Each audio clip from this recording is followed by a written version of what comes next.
ഒരു ഭീകരാക്രമണത്തെ തുടർന്ന് രാജ്യം യുദ്ധമുനയിലേക്ക് വരെ എത്തി നിൽക്കുമ്പോൾ ഇതേ ഭീകരാക്രമണത്തിന് പിന്നാലെ 73 മലയാളികളെ കാണാനില്ല. ഇവരെ കുറിച്ച് യാതൊരു വിവരവുമില്ല എന്നാണ് കേൾക്കാൻ സാധിക്കുന്നത്. ഭീകരാക്രമണത്തെ തുടർന്ന് ജമ്മു കാശ്മീരിൽ ഒറ്റപ്പെട്ടു പോയ 73 മലയാളികളെയും ബന്ധപ്പെടാൻ ഇതുവരെയും സാധിച്ചിട്ടില്ല. 6 സംഘങ്ങളിൽ ഉൾപ്പെട്ടവരാണ് ഈ 73 പേർ. എന്നാൽ രാജ്യത്തെ നടുക്കിയ ആ ഭീകരാക്രമണത്തിന് പിന്നാലെ നോർക്കയുടെ ഹെൽപ്പ് ലൈനിൽ ഇവർ രജിസ്റ്റർ ചെയ്തു എങ്കിലും പിന്നീട് ഇവരുമായുള്ള യാതൊരു ബന്ധവും ഉണ്ടായിട്ടില്ല. എല്ലാ ബന്ധങ്ങളും നഷ്ടപ്പെടുകയാണ് ഉണ്ടായത്.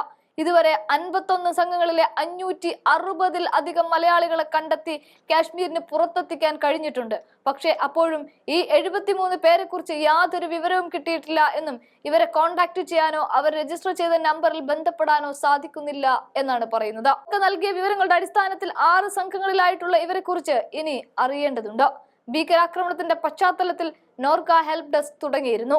മലയാളികൾക്ക് സഹായവും സേവനങ്ങളും വിവരങ്ങളും ലഭ്യമാക്കുന്നതിനായി മുഖ്യമന്ത്രിയുടെ ഓഫീസിന്റെ നിർദ്ദേശപ്രകാരമാണ് നോർക്ക ഹെൽപ്പ് ഡെസ്ക് തുടങ്ങിയത്.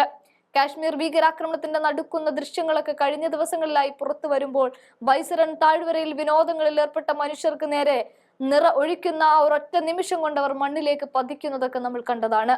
ആ സമയത്ത് ഓടിപ്പാഞ്ഞ് പൈൻമരക്കാടുകളിലൂടെ ദുർഘടം പിടിച്ച പാതകൾ താണ്ടിയാണ് ഇടപ്പള്ളിയിൽ ഭീകരാക്രമണത്തിൽ കൊല്ലപ്പെട്ട രാമചന്ദ്രന്റെ മകൾ ആരതി തന്റെ കുഞ്ഞുങ്ങളെയും ചേർത്ത് പിടിച്ചുകൊണ്ട് ഭീകരർക്ക് മുന്നിൽ നിന്നും തലനാരിഴക്കെങ്കിലും രക്ഷപ്പെട്ടത്. അങ്ങനെ എത്ര പേർ. ഇതിനിടയിൽ മനുഷ്യർ ജീവൻ കൊണ്ട് ഓടിപ്പായുമ്പോൾ കൂട്ടം തെറ്റും, പലയിടത്തായി കുടുങ്ങിപ്പോകും. സൈന്യമെത്താൻ വൈകിപ്പോയ മണിക്കൂറുകൾക്കുള്ളിൽ ഭീകരർ കൊന്നിട്ടത് 1ഉം 2ഉം പേരെയുമൊന്നുമല്ല, 28ഓളം പേരെയാണ്. അതിനിടയിൽ തുറന്ന ഹെൽപ്പ് ഡെസ്കിലേക്ക് ധാരാളം വിളികളെത്തിയിട്ടുണ്ടാവും. കാരണം വേനൽ അവധിക്കാലത്ത് കുടുംബവുമൊത്ത് ചിലവഴിക്കാൻ ഭൂമിയിലെ സ്വർഗമായ കാശ്മീർ നമ്മൾ തിരഞ്ഞെടുക്കുക തന്നെ ചെയ്യുന്ന ഒന്നാണ്.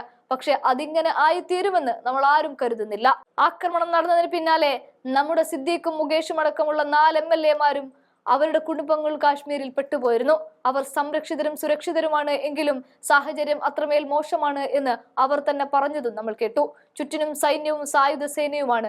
എന്തൊക്കെയാണ് സംഭവിക്കുന്നത് എന്നറിയാൻ സാധിക്കുന്നില്ല എന്നാണ് അവർ പറഞ്ഞിരുന്നത്. അങ്ങനെ നോക്കുമ്പോൾ കുടുങ്ങിക്കിടക്കുന്നവർ ആരൊക്കെയാണ്, അവർ എവിടേക്കാണ്, രക്ഷപ്പെട്ടിട്ടുണ്ടോ എന്നുകൂടി ഇനി കണ്ടെത്തേണ്ടതുണ്ട്.